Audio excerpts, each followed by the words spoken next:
This is NBC10 at Issue. Millennials. Many despise the term, in part because of the stereotypes associated with it in the workplace.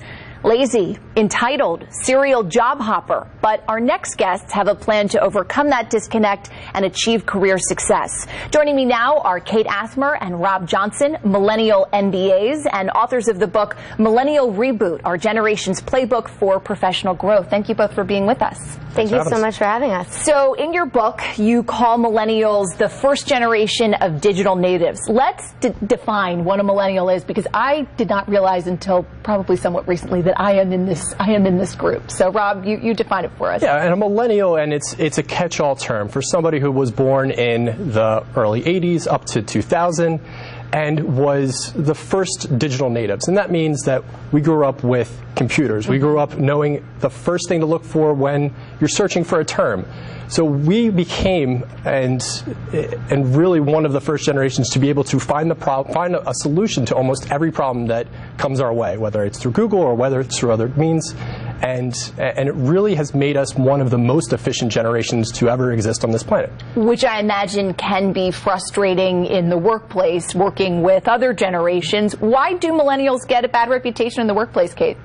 Well, I think a lot of times we're impatient and we see a lot of inefficient processes and want to immediately go in and fix them right away. We know that there's a better way to do things. We know that there's technology that can solve problems quicker and more effectively than we would be doing manually through some of the outdated systems you typically find, especially at larger corporations. So we have a tendency to go in guns blazing and try and change everything all at once, and it's important to take a step back and be able to see the big picture.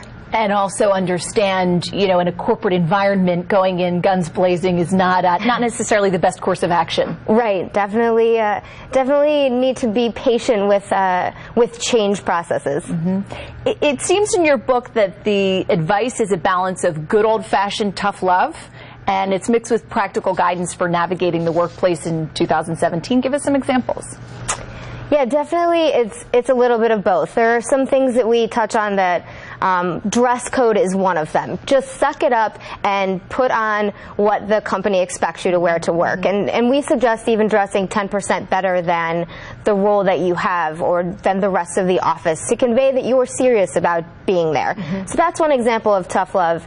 Another example, though, is we often found people were not as experienced with adapting their communication styles to the person they're communicating with. Mm-hmm. So things like if your boss wants to meet in person rather than get communication via an email, you should respect that and work on your ability to compromise. And when it's important and when it's better had, a discussion is better had in person, make that accommodation for your boss and save the email for like the one-off quick hit communications. Mm-hmm.